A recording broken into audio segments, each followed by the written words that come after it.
الحمد لله رب العالمين والصلاة والسلام على سيد المرسلين أما بعد فأعوذ بالله من الشيطان الرجيم بسم الله الرحمن الرحيم إن الله وملائكته يصلون على النبي يا أيها الذين آمنوا صلوا عليه وسلموا تسليما اللهم صل على سيدنا ومولانا محمد معدن الجود والكرم وآلہ وبارک وسلم۔ قیامت کی بڑی نشانیوں میں سے سب سے پہلی نشانی جو ظاہر ہوگی وہ ہے حضرت امام مہدی رضی اللہ تعالی عنہ کا ظاہر ہونا۔ آپ کے بارے میں بہت زیادہ حدیث مبارکہ آئی ہوئی ہے، اور آپ کے بارے میں یہ ہے کہ آپ حضرت سیدنا امام حسن رضی اللہ تعالی عنہ کی اولاد میں سے ہوں گے، آپ حسنی ہوں گے۔ اسی طرح سے جو غوثیت کبریٰ کا مقام ہے کہ حضور سرور دو عالم صلی اللہ علیہ وسلم کے پردہ فرمانے کے بعد غوثیت کبریٰ کے مقام پر حضرت ابو بکر صدیق رضی اللہ تعالی عنہ فائز ہوئے۔ اس کے بعد حضرت عمر، اور پھر اسی طرح سے سلسلہ چلتا رہا یہاں تک کہ حضرت حسن عسکری رضی اللہ تعالی عنہ تک یہ سلسلہ چلا۔ اس کے بعد غوث اور غوثیت کبریٰ یہ حضرت سیدنا شیخ محی الدین عبد القادر جیلانی رضی اللہ تعالی عنہ کو سپرد کیا گیا۔ آج بھی غوثیت کبریٰ کے مقام پر حضور غوث پاک یہ فائز ہیں۔ آج بھی جو ولایتیں تقسیم ہوتی ہیں اور کوئی بھی اللہ کا ولی بنتا ہے، اور جس کو جیسے ابدال وغیرہ کا جو معاملہ رہتا ہے عقد قطب کا، وہ تمام حضور غوث پاک کی بارگاہ سے ہوتا ہے، اور قیامت تک امام مہدی کے ظہور تک آپ ہی کے پاس وہ منصب رہے گا۔ امام مہدی جب تشریف لائیں گے تو پوری دنیا میں افراتفری اور ظلم اور زبردستی کا عالم ہوگا، اور ہر طرح پر جور، ظلم اور کفر، شرک اور ایسی سب باتیں ہوں گی، اور مسلمانوں کے حالات بھی برے ہو گئے ہوں گے۔ اب بہت ساری وہ نشانیاں بھی ہیں جس سے یہ پتہ چلتا ہے، جیسے حضرت امام محمد باقر رضی اللہ تعالی عنہ نے فرمایا کہ امام مہدی رضی اللہ تعالی عنہ کی ایک نشانی وہ ہے کہ جب سے زمین اور آسمان بنے تب سے لے کر ابھی تک کبھی بھی وہ نشانی ایسی نہیں پائی گئی، وہ یہ ہے کہ رمضان کی پہلی تاریخ کو چاند کو گرہن لگے گا۔ چاند گرہن ہوگا رمضان کی پہلی تاریخ کو، اور پھر صبح جو ہے وہ سورج گرہن ہوگا۔ یہ وہ بات ہے کہ ابھی تک کبھی نہیں ہوئی، اور یہ عزت امام مہدی کے اب ظاہر ہونے کی نشانی ہے۔ اور ایک روایت میں یہ بھی ملتا ہے کہ اسی رمضان میں دو مرتبہ آخری عشرے میں پھر سے گرہن لگے گا۔ یہ وہ باتیں ہیں۔ اسی طرح سے ایک نشانی ہے دمدار ستارے کا ظاہر ہونا۔ پوچھڑیا تارا کیا بولتے ہیں اس کو، کچھ دوسرا کچھ بھی بولتے ہیں، تو وہ ظاہر ہوگا، وہ ظاہر ہو چکا ہجری 75 میں۔ تو اس طرح کی بہت ساری نشانیاں ہیں جس سے یہ پتہ چلتا ہے۔ اسی طرح کے ایک حدیث میں یہ بھی آیا کہ ایک نفس زکیہ اور اس کے بھائی کا مکہ شریف میں بغیر گناہ کے قتل کیا جائے گا، اور جب یہ معاملہ ہوگا تو آسمان سے آواز آئے گی کہ تمہارا امیر اور تمہارا جو خلیفہ اور رہبر ہے وہ فلاں بن فلاں ہے، آپ کے اور آپ کے والد کے نام کے ساتھ یہ ندا دی جائے گی۔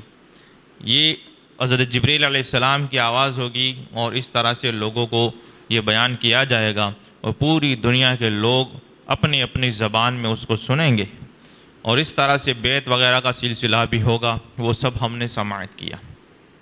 حضرت امام مہدی رضی اللہ تعالی عنہ آپ کے بارے میں اتنی باتیں مشہور ہیں کہ ہم میں سے ہر کوئی، یعنی کہ جو بھی مسلمان ہے وہ یہی تمنا کرے گا کہ امام مہدی اگر ابھی ظاہر ہوں تو امام مہدی کا ساتھ دیں گے۔ کون ہے؟ سب یہی چاہتے ہیں نا، کیونکہ امام مہدی کے مقابلے میں کون ہوگا؟ دنیا بھر کے کافر اور مشرک ہوں گے، دنیا بھر کے، اور وہ ایسے ہوں گے کہ جب آپ کا زمانہ بہت طویل ہے، یعنی کہ آپ ظاہر ہوں گے، پھر بیعت ہوگی، بہت ساری لڑائیاں ہوں گی، جنگیں ہوں گی، بہت کچھ ہوگا۔ یہ ایسے ہی میٹھی میٹھی باتوں سے کام نہیں ہوگا، یہ ذہن میں رکھیں۔ جیسے آج کچھ لوگ سمجھتے ہیں کہ قلم کے ذریعے اور میٹھی میٹھی باتوں کے ذریعے اور سرنڈر ہو کر مشرکین کے سامنے اسلام کو غلبہ ایسے حاصل نہیں ہوگا۔ بہت زبردست یہ لڑائیاں ہوگی، یہاں تک کہ حضور نے ارشاد فرمایا کہ پوری ایک چین اور کڑی بیان فرمائی کہ مدینہ شریف کی ویرانی یہ جنگ عظیم کے ساتھ ہوگی۔ جنگ عظیم جس کو گجراتی میں وشو یدھ کہا جاتا ہے اور انگلش میں ورلڈ وار کہا جاتا ہے۔ دنیا نے 2 ورلڈ وار تو دیکھیں، اب جنگ عظیم جب ہوگی تو اتنی سخت لڑائی ہوگی کہ حضور نے فرمایا کہ 80 جھنڈوں سے تمہارا مقابلہ ہوگا، ہر جھنڈے کے ساتھ 12,000 لشکر ہوگا۔ اتنا بڑا لشکر سے مسلمانوں کا ٹکراؤ ہوگا، اور لڑنے والے کون ہوں گے؟ وہی امام مہدی اور ان کے ساتھی ہوں گے۔ وہ یہ شام میں ہوں گے، سیریا میں ہوں گے، دمشق میں ہوں گے، اور یہ اتنی زبردست لڑائیاں ہوں گی کہ کسی موقع پر 1 لاکھ کافروں کو قتل کیا جائے گا، کسی جگہ پر 3 لاکھ کو مارا جائے گا، کتنے ہی ہمارے مسلمان اس میں شہید ہوں گے، اور یہ زبردست ہوگی۔ حضور نے فرمایا جنگ عظیم یہ مدینہ شریف میں یہ ویرانی ہو جائے گی اس سے، اور بیت المقدس آباد ہو جائے گا، بیت المقدس آباد ہوگا، اور جنگ عظیم کے ساتھ یہ قسطنطنیہ فتح ہوگا، اور قسطنطنیہ کے فتح ہونے کے ساتھ دجال کا خروج ہوگا۔ اور ایک روایت میں آیا کہ قسطنطنیہ کانسٹنٹی نوپل کا فتح اور دجال کے خروج کے زمانے میں 7 سال یا 7 مہینے کا فاصلہ ہے۔ تو ایسی بہت ساری باتیں ہوں گی، اور اسی طرح سے یہ حدیثیں پڑھیں، اتنی تفصیل اور اتنی ڈیٹیل دی گئی ہے۔ حضرت امام مہدی رضی اللہ تعالی عنہ کے تعلق سے آتا ہے کہ آپ خلیج پہ جب تشریف لے جائیں گے، مسلمان یہ ہم برتھ ڈے پارٹی بنانے کے لیے تھوڑی پیدا کیے گئے ہیں، ہمیں لائق ہے یہ ڈانس پارٹیاں کرنا اور یہ سب۔ مسلمان خلیج کے مقام پر جائیں گے تو خلیج یہ کھاڑی، بے جو اس کو بولتے ہیں انگلش میں BAY بے، جیسے بے آف بنگال ہے وغیرہ، تو وہ پانی سے بھر جائے گی۔ عیسائی لوگ کہیں گے کہ صلیب نے ہماری مدد کی اور پانی سے بھر گئی، لیکن صبح ہوتے ہوتے خشک ہو جائے گی، پھر بھی وہ لوگ وہی بات کریں گے۔ اسی طرح صبح فجر کی نماز پڑھنے کے لیے امام مہدی، سوچ لیں کہ ہمیں کس کے ساتھ رہنا ہے، یعنی شاید ہم تو نہیں ہوں گے۔ اعلیٰ حضرت امام احمد رضا خاں فاضل بریلوی رضی اللہ تعالی عنہ نے سید المکاشفین حضرت سیدی محمد ابن عربی رحمۃ اللہ تعالی علیہ شیخ اکبر کے ایک شعر پر سے آپ نے کہا کہ بعض علوم کے ذریعے مجھے یہ خیال گزرتا ہے کہ ہجری 1837 میں دنیا میں کہیں پر بھی اسلامی حکومت نہیں رہے گی، اور ہجری 1900 میں امام مہدی ظاہر ہوں گے۔ اعلیٰ حضرت نے اشارہ دیا اس بات کا، اور حقیقت اور سچا علم تو اللہ بہتر جانتا ہے، لیکن ایک اندازہ اور ایک اپنے علم کی روشنی میں آپ نے یہ فرمایا کہ یہ مجھے خیال گزرتا ہے کہ ہجری ابھی جیسے 1444 چل رہی ہے، تو یہ 1837 تک کوئی بھی کہیں پہ کچھ نہیں بچے گا، اور 1900 ہجری میں یہ غالباً آپ کا ظہور ہو سکتا ہے۔ سچی بات، سچا علم تو اللہ کے پاس ہے۔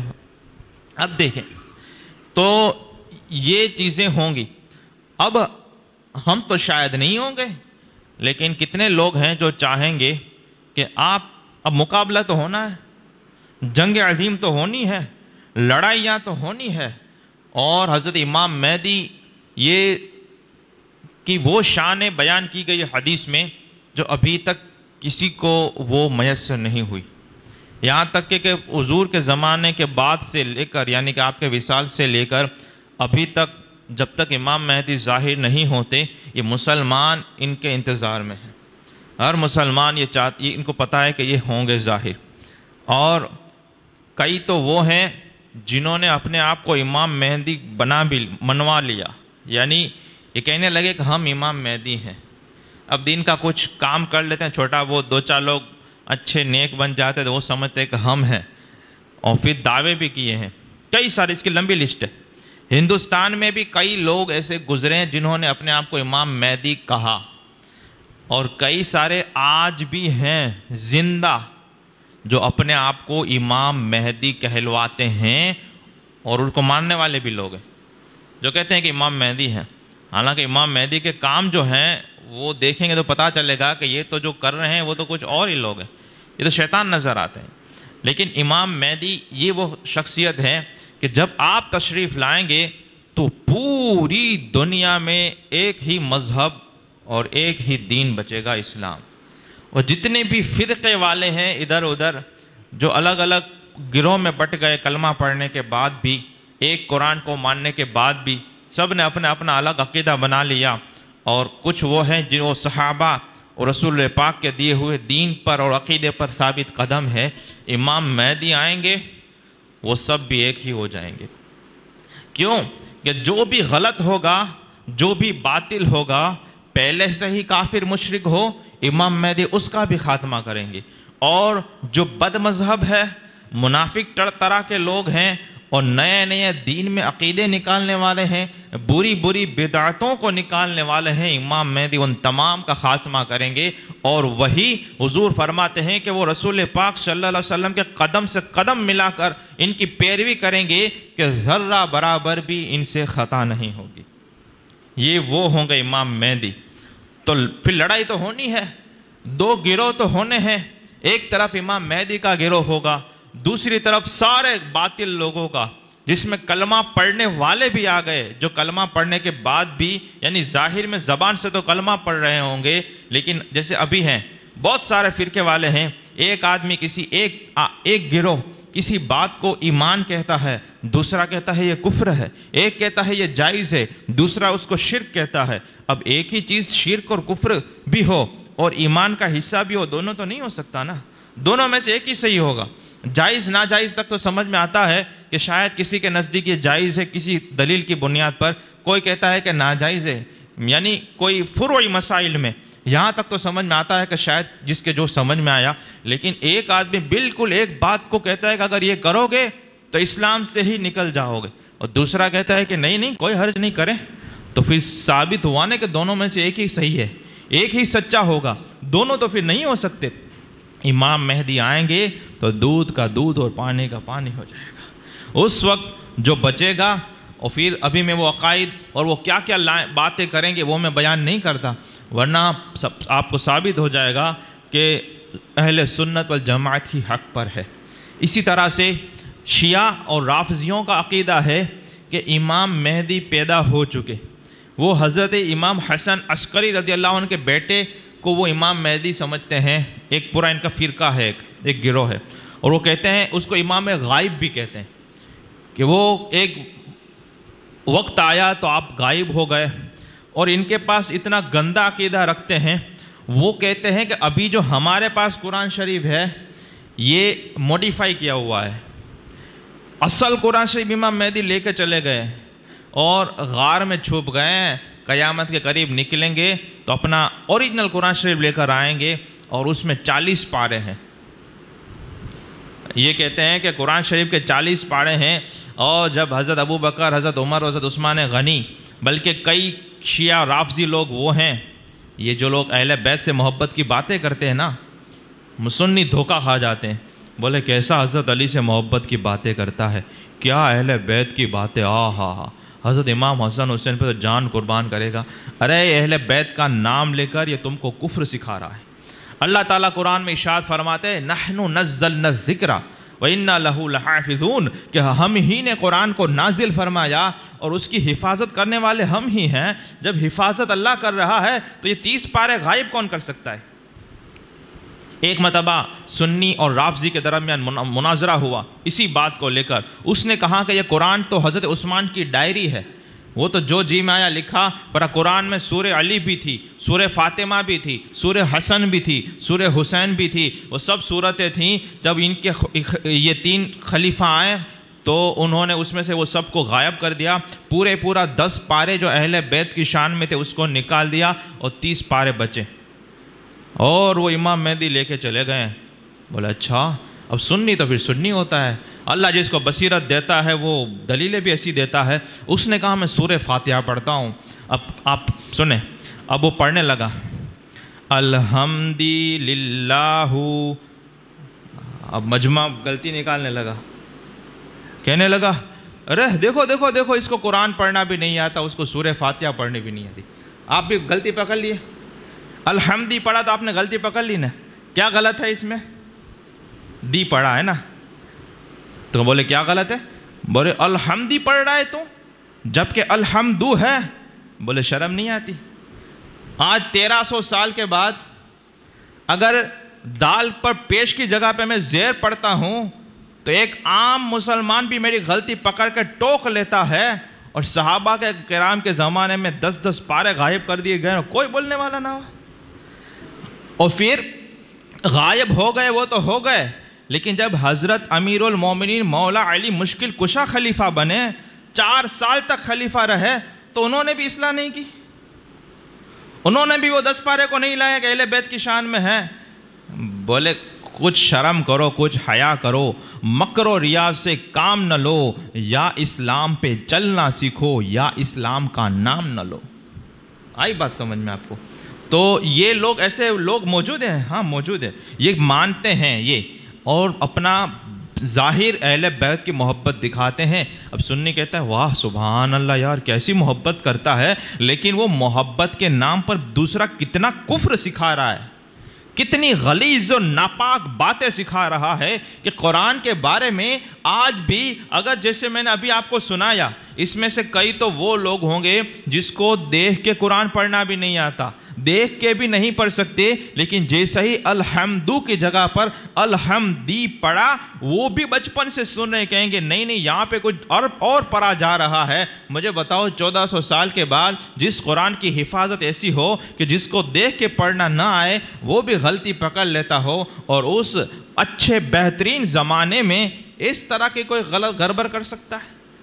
لیکن یہ لوگ ایسا مانتے ہیں، اور یہ ماننا اور کوئی ماننے کے قرآن میں سے تھوڑا سا بھی آگے پیچھے کیا گیا ہے یا کیا جا سکتا ہے، یہ آیت کا یا ہر الفاظ کا یہ کوئی فیرفار کر سکتا ہے تو یہ بھی کفر ہے، کیونکہ اللہ نے فرمایا کہ ہم اس کی حفاظت کر رہے ہیں۔ اب جب اللہ حفاظت کر رہا ہے تو پھر حفاظت ہوتی ہے اللہ کی۔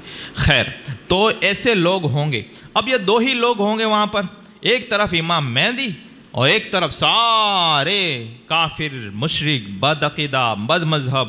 اب مجھے بتاؤ کون چاہے گا کہ امام مہدی کے مقابلے میں کافر اور مشرک کا ساتھ دے؟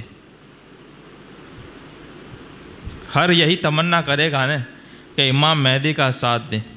تو پھر دیکھ لیتے ہیں کہ ہمارے گھوڑ کیسے ہیں، امام مہدی کے ساتھ والے ہیں، یعنی ابھی تو امام مہدی کا کوئی وہ نہیں نظر آ رہا، لیکن ہمارے نسلوں میں سے تو وہ لوگ ہوں گے نا، ہماری اولاد میں سے تو 5 7 10 پشتے کے بعد تو جو لوگ ہوں گے وہ تو کسی نہ کسی کے ساتھ ہوں گے۔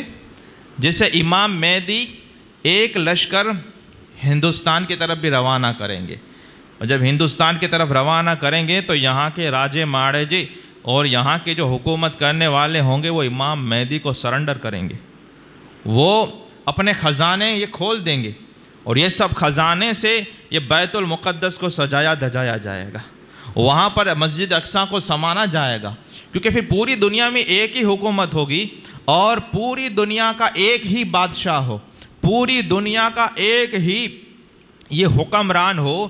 ایسے 4 حاکم گزرے ہیں جس میں سے 2 مومن ہیں اور 2 کافر گزرے ہیں. جو مومن گزرے کہ جو پوری دنیا پر ان کی حکومت تھی, ایک ہی بادشاہ تھے, وہ ایک تو ہیں حضرت سلیمان علیہ السلام. جب آپ تخت پر بیٹھے تھے تو اس وقت کوئی اور دوسرا بادشاہ نہیں تھا, آپ ہی سب پہ غالب تھے, آپ ہی پوری دنیا پہ حکومت تھی. اسی طرح حضرت سکندر ذوالقرنین رضی اللہ تعالی عنہ, سورہ کہف میں جس کا ذکر آتا ہے, تو یہ بھی پوری دنیا پہ انہوں نے راج کیا, اس وقت کوئی دوسرا نہیں تھا. اسی طرح دو کافر کہ پوری دنیا پہ ان کے یہ تھے, ایک تھا نمرود. نمرود جب بادشاہ تھا تو اس وقت کوئی اور دنیا پہ یہی راج کرتا تھا. اور دوسرا جو ہے وہ ہے بخت نصر. یہ بخت نصر جو تھا یہ بھی کافر, یہ بھی جب بادشاہ تھا تو پوری دنیا پہ اس کی تھی. تو یہ چار لوگ ایسے گزرے ہیں کہ جو پوری دنیا پہ حکومت کر چکے, جس میں سے 2 مومن ہیں اور 2 کافر ہیں. اور ان قریب ایک ایسا مومن بادشاہ آئے گا جو پوری دنیا پہ حکومت کرے گا, ان کا نام حضرت امام مہدی رضی اللہ تعالیٰ. یہ جب تشریف لائیں گے اہل بیت سے ہوں گے, حسنی ہوں گے, سید ہوں گے, اور جب ان کی برکتیں اتنی ظاہر ہوں گی, ایک مرتبہ وہ لکڑی کھور کر آپ فجر کے لیے وضو کرنے والے ہوں گے, سامنے یہ بیچ میں یہ پانی ہے, نہر دریا ہے, اور قلعہ کو فتح کرنا ہے. آپ جب وضو کرنے لگیں گے تو پانی ہٹنا شروع کر دے گا, پانی پیچھے ہٹنا شروع کر دے گا. آپ چلنے لگیں گے تو پانی راستہ کرنے لگیں گا. آپ پکاریں گے اے مسلمانوں, اللہ تعالیٰ نے دریا میں سے تمہارے لیے ایسا راستہ کر رہا ہے جیسے اللہ نے بنی اسرائیل کے لیے حضرت موسیٰ علیہ السلام کی برکت سے راستہ کر دیا تھا. سارے مسلمان اس دریا پر, یہ راستہ کیے ہوئے راستے پر دریا میں سے پار ہوں گے, قلعے میں سامنے پہنچیں گے, اور قلعے کو فتح کرنے کا انداز بھی الگ ہوگا, قسطنطنیہ کو فتح کرنے کا انداز بھی الگ ہوگا. آپ وہاں جا کر کیا کہیں گے؟ مسلمانوں کا انداز دیکھو کیا کہیں گے. وہاں جا کر کوئی میوزیکل پارٹی نہیں ہوگی, وہاں جا کر کوئی ڈانس اور ناچ گانا نہیں ہوگا, وہاں جا کر کوئی یہ ڈھول دھماکے نہیں ہوں گے. وہاں جا کر ہوگا اللہ اکبر کی صدائیں بلند کی جائیں گی. جب 3 مرتبہ نعرے تکبیر بلند ہوگا, چوتھی مرتبہ ہوگا تو اس کی دیواریں گرنا شروع ہو جائیں گی. صرف نعرے سے یہ ہیبت طاری ہوگی, اس کی دیواریں گرنے لگیں گی, اور یہاں تک کہ ان کا برج بیچ کا جو ہوگا وہ 12 برج گر جائیں گے. عیسائی کہنے لگیں گے کہ آج تک تو ہم مسلمانوں سے مقابلہ کر رہے تھے, آج ہم اللہ سے مقابلہ کر رہے ہیں, اب ان کو جیتا نہیں جا سکتا. اور جب سمجھیں گے کہ یہ اللہ اکبر کی صدا, اللہ اکبر اتنا زور سے بول رہے ہیں کہ اس کی وجہ سے یہ قلعہ ڈھایا جا رہا ہے, دیواریں گر رہی ہیں, اور مسلمان شان سے ان میں داخل ہو رہے ہیں, اور وہاں پہ حضرت امام مہدی 7 سال تک قیام فرمائیں گے. اور جب وہاں پر ہوں گے تبھی ایک تو کل پچھلے جمعہ کو بیان ہوا کہ دجال نکلے گا, جھوٹی افواہ پھیلے گی, لیکن پھر سچ میں دجال کا خروج ہوگا. اور دجال جب نکلے گا یہیں شام سے نکلے گا, یہ بھی دمشق کے یہ مسجد کے شرقی کنارے سے اس کا خروج ہوگا, وہ نکلے گا. اور دجال کا فتنہ حضرت آدم علیہ السلام سے لے کر قیامت تک, حضور سرور دو عالم صلی اللہ علیہ وسلم ارشاد فرمایا حضرت آدم سے لے کر قیامت تک تمام فتنوں میں سب سے ڈینجر اور خطرناک فتنہ دجال کا ہے. اتنا خطرناک ہے کہ حضرت نوح علیہ السلام سے لے کر جتنے بھی انبیاء کرام تشریف لائے, تمام نے اپنے اپنے امتیوں کو دجال کے فتنوں سے ڈرایا ہے, تمام نے ڈرایا ہے. اور یہاں تک کہ جب حضور صحابہ کرام کے سامنے یہ ذکر کرتے, صحابہ کرام بھی یہ پریشان ہو جاتے کہ یہ کیا ہوگا, کیونکہ حضور نے ارشاد فرمایا کہ جو بھی دجال کا زمانہ پائے تو پھر اس کو دیکھنے نہ جائے کہ کیا کہتا ہے, کیا کرتا ہے, میں دیکھوں, میرا ایمان اتنا مضبوط ہے. حضور نے فرمایا کہ جب یہ اتنا کتنا ہی مضبوط ایمان والا ہوگا, جب وہ اس کو دیکھے گا یا اس کی باتیں سنے گا یہ فتنے میں پڑ جائے گا, کافر ہو جائے گا. وہاں سے بھاگنے کا کہا گیا. اور دجال جب آئے گا تو اپنے ساتھ جنت و دوزخ ساتھ میں ہوگی اس کے, وہ پانی اور یہ باغ اور آگ کو ساتھ میں لے کر گھومے گا, آگ کا کھراڑے جائے گا اور کہنے لگے گا کہ مجھے رب مان لو, مجھے خدا مانو, خدا مانو گے تو میں تمہیں جنت میں داخل کروں گا، نہیں مانو گے تو تمہیں آگ میں ڈال دوں گا، جہنم میں۔ اب آپ کہیں گے کہ ہم نہیں مانیں گے، لیکن وہ فتنہ اتنا سخت ہوگا کہ اس کے آنے سے 3 سال 4 سال پہلے یہ ہوگا کہ بارش، دیکھو کتنا سخت فتنہ ہوگا، کتنی سخت پریکشا اور آزمائش ہوگی۔ بارش 4 سال پہلے 25% کم ہو جائے گی، اس کے 3 سال پہلے 50% دنیا میں بارش نہیں ہوگی، صرف 50۔ آپ سمجھتے ہو نا، بارش اگر 50% ہو جائے تو تمام اناج اور غلے کا حال کیا ہوگا، مہنگائی کا حال کیا ہوگا، لوگوں کو پیسے دے کر بھی کھانا نہیں ملے گا۔ پھر 1-2 سال بچیں گے، 75% بارش نہیں ہوگی، صرف 25% برسات ہوگی، اور پھر 1 سال بچے گا تو پورے سال بارش نہیں ہوگی دنیا میں۔ کیا بنے گا، کیا اگے گا؟ کچھ بھی نہیں، پورے سال کہیں پر بھی بارش نہیں، امپورٹ ایکسپورٹ کچھ بھی نہیں ہو سکتا۔ پھر وہ آئے گا، وہ ظاہر ہوگا اور وہ کہے گا کہ مجھے رب مانو۔ جو اس کو خدا مانیں گے، جو اس کو سجدہ کریں گے، وہاں پر وہ اشارہ کرے گا تو بارش برسنا شروع ہو جائے گی، وہاں پہ اناج اگنا شروع ہو جائے گا۔ جو جانور جو کھائے پیے بغیر جو دبلے پتلے ہو گئے، جو بھی اس پر ایمان لائے گا، اس کے جانور موٹے تازے ہو جائیں گے، ان کے تھنوں میں دودھ آ جائے گا، سب اچھا ہو جائے گا۔ اور وہ اس جب جنگل کی طرف جائے گا تو اس کے ساتھ خزانے ایسے دوڑیں گے جیسے شہد کی مکھی میں، چھاتے میں آپ اگر کچھ کرتے ہو تو شہد کی مکھی تمہارے پیچھے دوڑتی ہیں، اڑتی ہیں، اسی طرح سے اس کے ساتھ خزانے دوڑیں گے۔ وہ جائے گا، اس کو ماننے والوں کا تو یہ حال، اور اگر کوئی نہیں مانے گا وہاں پہ بارش بھی نہیں، اناج غلہ اگائے گا بھی نہیں، جانوروں میں کچھ گوشت بھی نہیں بچے گا، نہ ہی وہ دودھ دینے والے ہوں گے، یہ حال ہوگا۔ مجھے بتاؤ کہ پھر اب کون کلمہ پڑھنے والا کا ایمان اتنا مضبوط ہے جو یہ سب مصیبتیں برداشت کر کے ایک اللہ پر ایمان لا کے رکھے گا؟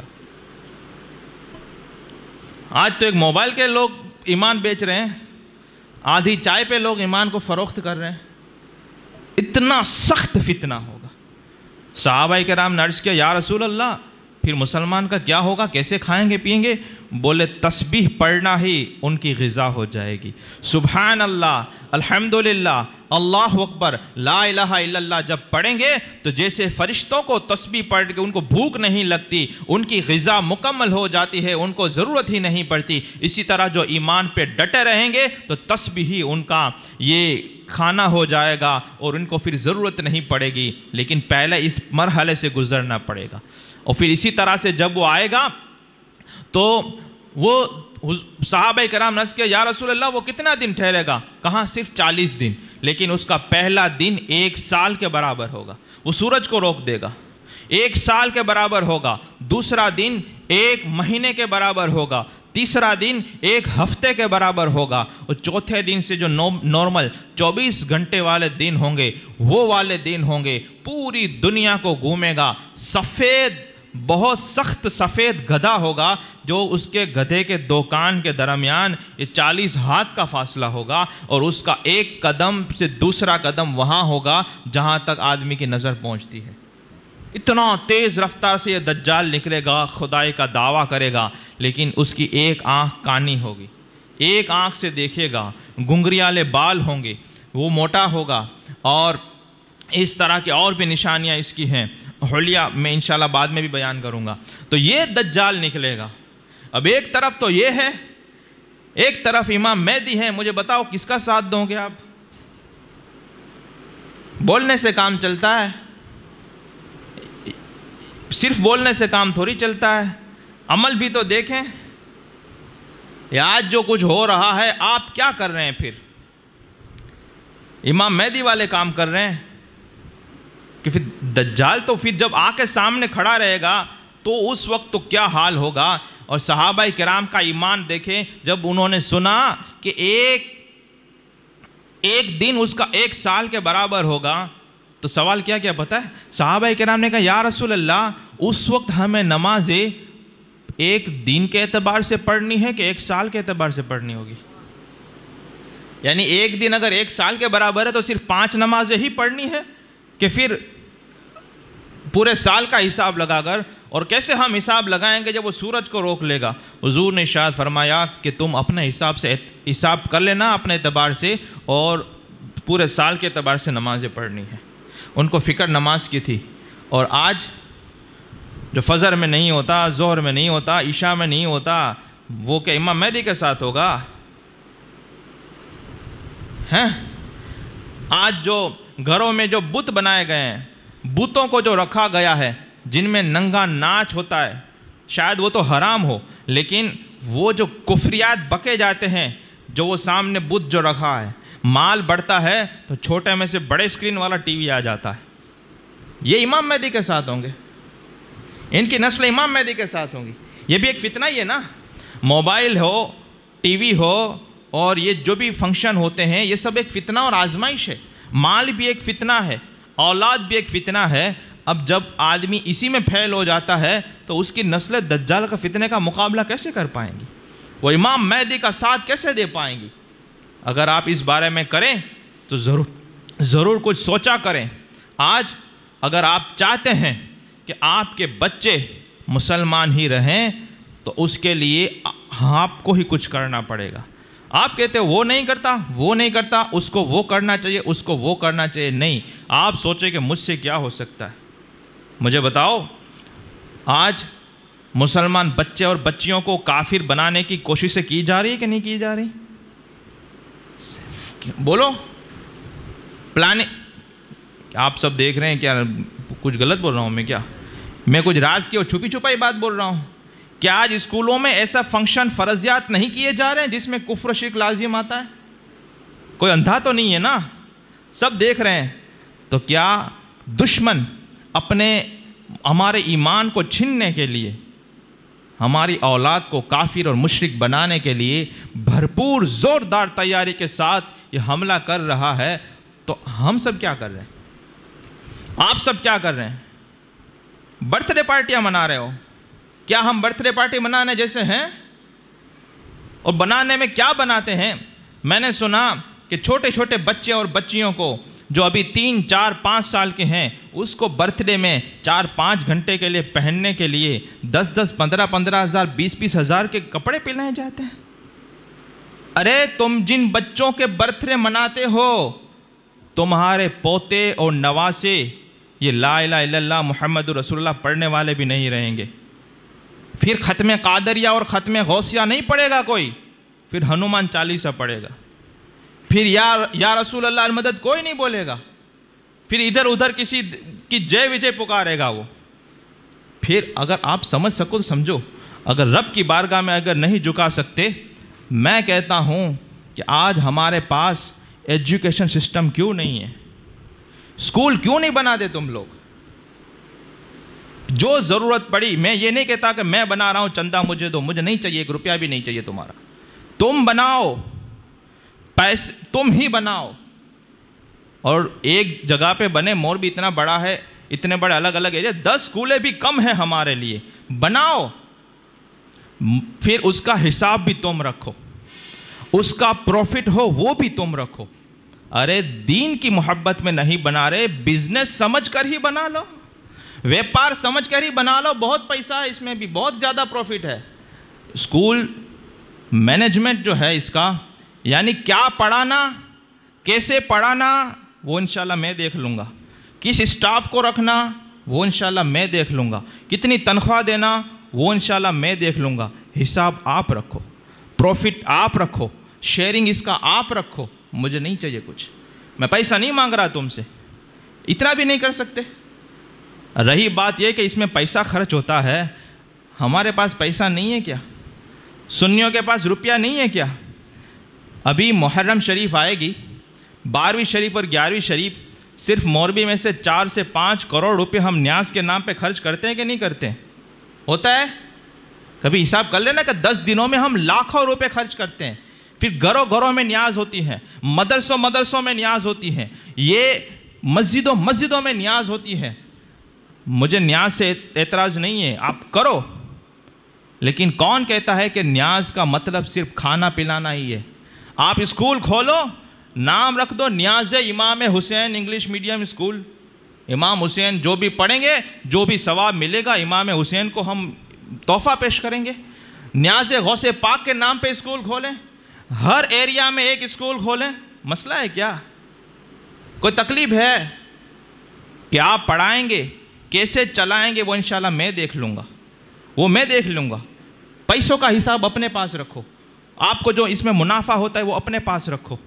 مجھے صرف اپنے بچوں کو دو، انشاءاللہ ہیرو بنا کے آپ کے سامنے دوں گا انشاءاللہ تبارک و تعالی. آپ دعائیں دیں گے. یہ مجھ سے دیکھا نہیں جاتا ہے، یہ چیزیں جو میں بولتا ہوں نا مجھ سے دیکھا نہیں جاتا، لیکن میں زیادہ کچھ کر نہیں سکتا ہوں، اس لیے میں آپ کو کہہ رہا ہوں. ایک آدمی سے تو کام نہیں ہوگا نا. اگر آمنے سامنے لڑائی ہے، سامنے 10 لاکھ لوگ لڑنے کے لیے آئے ہیں، اکیلا آدمی جائے گا تو شہید ہی ہونا ہے نا. لیکن اگر 10 لاکھ کے سامنے اگر 10,000 بھی ہوں کچھ نہ کچھ تو بچا ہوگا. اگر شہید ہوں گے تو کچھ غازی بھی تو بنیں گے. میں تو یہ آپ کے سامنے پیش کر رہا ہوں کہ آپ برتھ ڈے منا رہے ہو، لیکن کوئی یہ نہیں سوچ رہا. آپ کو خوشی ہے، کس بات کی خوشی ہے؟ بچے کی پیدائش پہ خوشی ہو رہی ہے آپ کو؟ بچے کی پیدائش پہ خوشی تب ہونی چاہیے جب ہمارے مرنے کے بعد، سنو، ہمارے قبر میں جانے کے بعد 25 30 40 سال کے بعد ہمارے بیٹے اور بیٹی کی قبرستان میں میت آئے اور وہ ایمان کے ساتھ آئے، تب قبر میں خوشی منانا. کہ جس بیٹے کو میں نے جنم دیا تھا، جس پوتے کو میں نے اپنی گود میں کھلایا تھا، آج 50 سال کے بعد اس کی میت آ رہی ہے قبر میں اور وہ عاشق رسول ایمان کو سلامت لے کر آ رہا ہے، تب خوشی منانا ہے. آپ اس کو یہ برتھ ڈے کے کیک کاٹ کر اور ڈانس کلب میں اس کو ایڈمیشن دلوا کر اور کافروں کے اسکولوں میں ہزاروں لاکھوں روپے خرچ کرنے کے بعد یہاں پہ ڈی جے بھی بج رہا ہے، کیا کافر چھوڑ کے جانا چاہتے ہو؟ کیا آپ یہ چاہتے ہو کہ قبر میں آپ چلے جائیں اور ایسے ماحول اور ایسے معاشرے میں اپنے بیٹے اور بیٹیوں کو چھوڑ کے جائیں کہ پیچھے وہ تمہارے پیچھے وہ کل بھی نہ پڑے اور اس کی بجائے وہ ہنومان چالیسا بولے؟ ایسا چاہتے ہو؟ کون کرے گا یہ سب؟ فرشتے آ کر نہیں کریں گے، ہمیں ہی کرنا ہے. تم کرو. فرشتوں کی مدد آتی ہے لیکن پہلے بدر میں جانا پڑتا ہے. 3000 فرشتے بعد میں آتے ہیں، پہلے 313 کو میدان میں اترنا پڑتا ہے. اور کب اترنا پڑتا ہے کہ اللہ کا محبوب اللہ کا رسول موجود ہے. مسجد میں بیٹھے بیٹھے دعائیں نہیں مانگی. مسجد نبوی میں یا اللہ اسلام کا غلبہ عطا فرما، بلکہ قرآن میں تو اللہ ارشاد فرماتا ہے کہ اللہ تعالیٰ وَهُوَ الَّذِي أَرْسَلَ رَسُولَهُ بِالْهُدَى وَدِينِ الْحَقِّ کہ اللہ تعالیٰ نے اپنے رسول کو ہدایت کے ساتھ اور دین حق کے ساتھ اس لیے بھیجا لِيُظْهِرَهُ عَلَى الدِّينِ كُلِّهِ کہ تمام دھرموں پہ یہ دین غالب آ جائے. بھیجا ہی اسی لیے تھا کہ اس کو غالب آنا تھا، لیکن لڑنا پڑا. اور دشمن جو ہتھیار لے کر سامنے آئے، سامنے وہی ہتھیار لے کر جانا پڑتا ہے. یہ صرف دعاؤں سے کام نہیں چلتا ہے. دعاؤں سے کام، پھر دعا کرو گے تو پھر تمہارے کام میں جان آ جائے گی. اور اگر آپ اتنا ہی اللہ کچھ کرے گا، مولانا تو کہتے ہیں اللہ کچھ کرے گا، تو پھر کل سے دکان اور دھندے اور نوکری بند کر دو. مسجد میں بیٹھو، ہم سب حلال رزق کی دعائیں کریں گے، پھر دیکھتے ہیں کہ منا سلوا اترتا ہے کہ نہیں اترتا. تو کہیں گے نہیں، کام پہ جانا پڑتا ہے، کام پہ جانا پڑتا ہے، پھر ہم حلال رزق کی دعا کرتے ہیں تو برکتیں ملتی ہیں. اسی لیے اگر آپ چاہتے ہو کہ آپ کے بچے، آپ کے پوتے، آپ کے پڑ پوتے یہ بچے رہیں اور کل دجال کا ساتھ نہ دیں، بلکہ امام مہدی کے لشکر میں شامل ہو، ایمان کی سلامتی والے ہوں، اگر خاتمہ بالخیر اپنی نسلوں کا بھی چاہتے ہیں تو آج ہی اس کے لیے قدم اٹھائیں اور اسی کا انتظام جو اسکول کے صورت میں ہے وہ بنائیں. کیسے چلانا وہ انشاءاللہ میں دیکھ لوں گا، کیا پڑھانا وہ میں دیکھ لوں گا، کب پڑھانا وہ میں دیکھ لوں گا، سٹاف انشاءاللہ میں دیکھ لوں گا. لیکن آپ یہ سب تو کام کریں، پروفٹ جو ہو وہ آپ رکھ لیں. میں نہیں کہتا کہ مجھے 5% 10% میں اس میں مجھے حصہ داری نہیں چاہیے. مجھے یہ سنستھا بھی نہیں بنانی کہ آپ مجھے چندہ دو، نہیں، آپ ہی وہ کام کریں. کیا نہیں کر سکتے یار؟ 4-5 کروڑ روپے اگر ہم کھانا کھچڑے میں نکال سکتے ہیں، برتھ ڈے میں وہ 5 گھنٹے کا پروگرام میں 25 ہزار 50 ہزار، اور پورے سال میں ایسے 25 برتھ ڈے مناتی ہے ایک گھر میں. آج باپ کا ہے، کل ماں کا ہے، چاچی کا ہے، چچے کا ہے، کزین کا ہے، اس کی بیٹی کا، اس کے بیٹے کا، میرے بیٹے کا، تیرے بیٹے کا. اس میں اتنا ہزاروں روپے خرچ ہوتا ہے. کیا ہماری اولاد کو آپ کافر اور مشرک کے حوالے چھوڑ کے جانا چاہتے ہو؟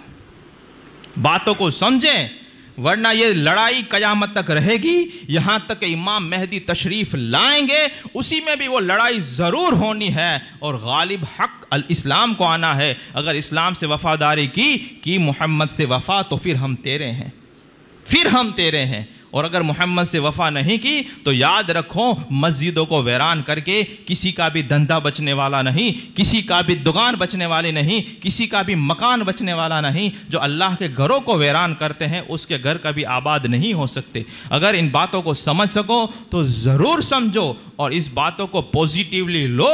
میں شاید یہ سمجھا کہ آپ کی توجہ نہ ہو، تو میں آپ کو یہ توجہ دلا رہا ہوں کہ ان باتوں پہ دھیان دیں، اپنی حلال اور محنت کی کمائی کو یہ موج مزہ میں نکالنے کے بجائے ایسے کاموں میں نکالیں کہ مرنے کے بعد اس کا ثواب بھی ملے، اور اس کا پھل اور اس کا جو ثمر اور اس کا فائدہ آپ ہی کی اولاد اور آپ ہی کی نسلوں کو ملے گا۔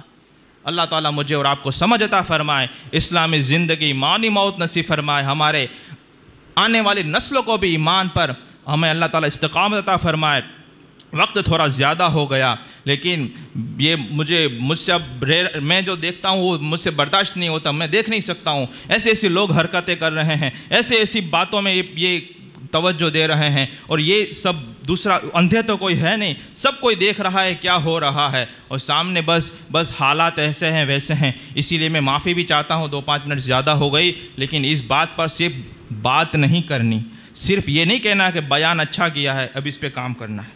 اس پہ کام کرو، اس پہ ورک کرو، اس پہ اگر کالج نہیں بنا سکتے پرائمری اسکول تو بناؤ یار، یہ تو بناؤ یار، یہ بھی آپ نہیں کر سکتے، ایک چھوٹا موٹا کچھ بھی نہیں کر سکتے، تو پھر اگر کچھ بھی نہیں کر سکتے اور لوگ کہتے ہیں کہ اب اللہ کے کرنو، تو پھر تو جو جیرو رینجو کی مطلب اج نہیں، سب اللہ کو ہی کرنا ہے، تو کیا کر رہا ہے؟ زندگی یہ نہیں ہے کسی کے لیے، زندگی ہے نبی کی، نبی کے لیے، نہ سمجھ مرتے ہیں زندگی کے لیے، ارے ہمارا تو جینا مرنا سب کچھ ہے نبی کے لیے۔ کرو انشاءاللہ، اللہ تعالیٰ مجھے اور آپ کو عمل کی توفیق عطا فرمائے۔ السلام علیکم ورحمۃ اللہ وبرکاتہ۔